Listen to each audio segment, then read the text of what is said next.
G'day mate, my name's Margie and I'm an Australian who is not living in Australia anymore. So today's video starts, with a boy, as I'm sure any big story like this probably does, but also kind of with a girl. So today's video is basically why I decided to leave Australia when I was 25 and go and make Southeast Asia, Thailand, Laos, Cambodia, Vietnam, my home, basically. Why did I decide to do that? Let's head back to the beginning. So I was born in North Queensland in a little city called Townsville. Here, Powerpuff Girls.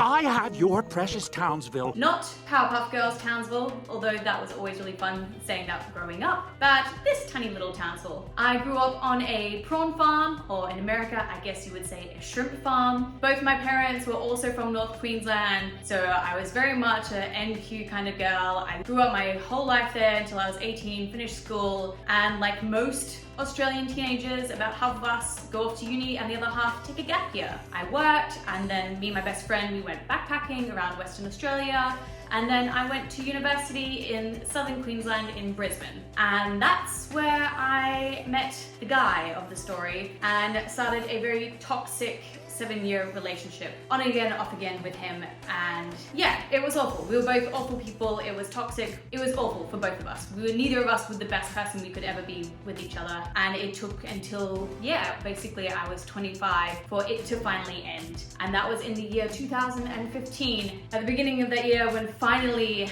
things got bad enough that it was enough for me to finally open my eyes and realize this is ridiculous. Like, I have lost friendships because of this. This person is just not worth it anymore. Like, this is the end. I'm done, I'm out. No. So the relationship finally broke up. It was over, it was done. And like any logical Australian girl, I decided the best thing I could do was to book a Kentucky tour in Thailand and get my single girl feelings all out there. So me and a girlfriend who I actually also met on a Kentucky tour in Europe booked a trip together. So we met up over in Thailand, and that's where we meet the girl of the story actually, who was my tour manager on this trip. Now, she was amazing. She was fun, she was bubbly, she looked like she was living this amazing lifestyle. She got to travel all the time, meet all these great people, just live life on the road, no worries, didn't have to care about boy trouble or anything like that. She was basically just my idol, and for the 9 days that I was on this trip, I had an absolute blast. Literally the best time of my life. I just felt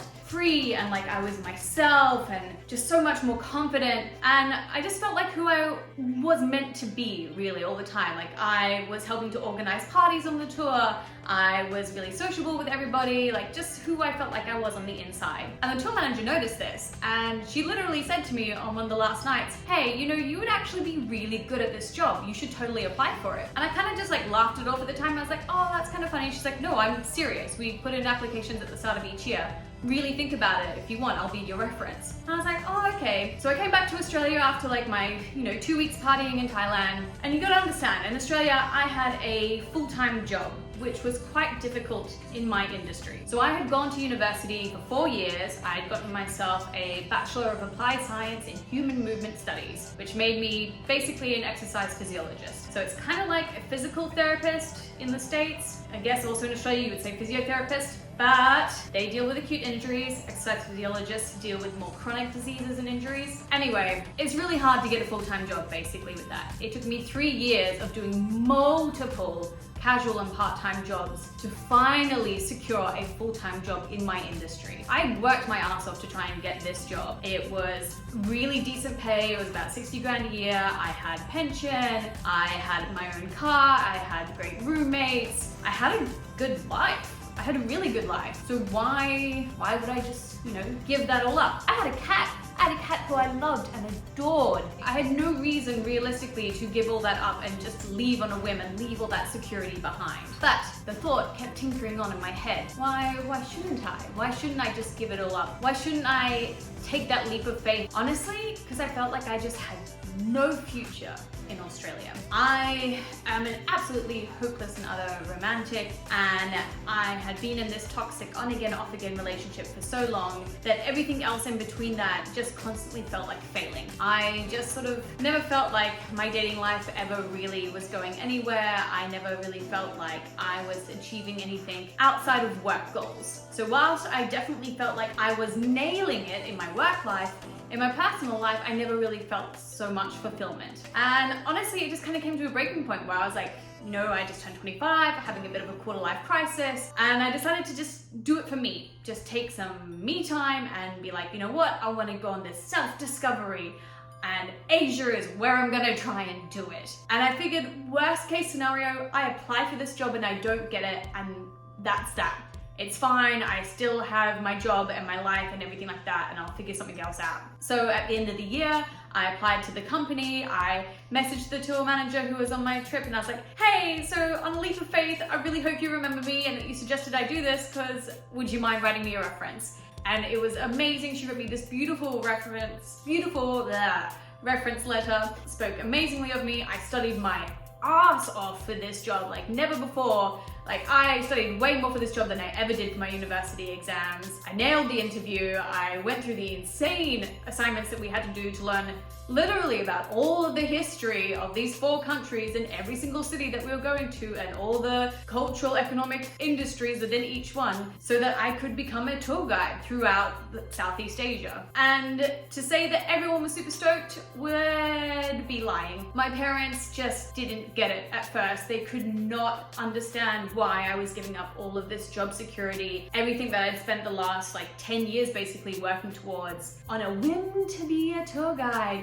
and making significantly less money. They just couldn't understand. I was, in their mind, going to a much more dangerous place. I was making less money. I didn't have a home. I would be living out of hotels and hostels. I wouldn't be around friends or family. I was giving up my entire life. So in their heads, they saw it as I was leaving stability and going for something totally unknown and unstable. Whereas in my head, I was leaving stability and taking an adventure and a risk, hopefully help my mental state and just find myself as a person and who I was and what I wanted to be, and find somewhere where I really genuinely felt happy. And that was it. I got the job, I went off for training, I got it, and then I found out I had a month break basically between from when I finished the training and when I started. So I came back to Australia, and it was weird because I'd already sort of said my goodbyes to everyone, and then I came back a month later for a month, and it was a little bit awkward to say the least. Minus that it was nice though to, you know, get to spend a bit more time with my family, and then I finally did go back. But in that time that I did spend over in Southeast Asia, I actually ended up traveling back to Australia and seeing my mum and dad more than I ever did while I was living in the exact same state. So I ended up visiting them multiple times in the year just because of flights and timing with my scheduling, more than I ever did when I was working a full-time job and I was only an hour and a half flight away. So realistically, living in a different country made me actually get to spend more time with my family, and that is something that I will always treasure and have the most fondest memories of, and was definitely a highlight. And so for anyone out there who's ever doubting themselves and thinking, hey, you know what, like maybe I do want to just give something a try, or, you know, take a leap of faith, or maybe you just want to do something to work on yourself and make yourself happier, do it. Why not? You cannot live your life with regrets, because honestly, if I hadn't taken that leap of faith and just gone, F it, I'm gonna do it, I would never be where I am right now. And if I wasn't here, then I wouldn't be with my now current amazing family, and I wouldn't have my amazing husband or my amazing son. So you have to just take that leap of faith. You have to work on yourself. You have to be happy with yourself. It is the most important thing in life, because you only have one life. Why be unhappy, and why not do everything you can to make it the best life that you possibly can have? Obviously, I'm not currently in Southeast Asia. I did end up quitting being a tour guide, but that's like a whole other story that I'll get to eventually. I ended up living in Japan permanently, and then that's where I ended up meeting my husband. If you want to learn about how we met, there will be a link for that in the cards above. And then, of course, he is from America, and that is where I am living now, currently in Arizona in America. Anyway, if you enjoyed this video, don't forget to give it a big thumbs up. I super duper duper appreciate it.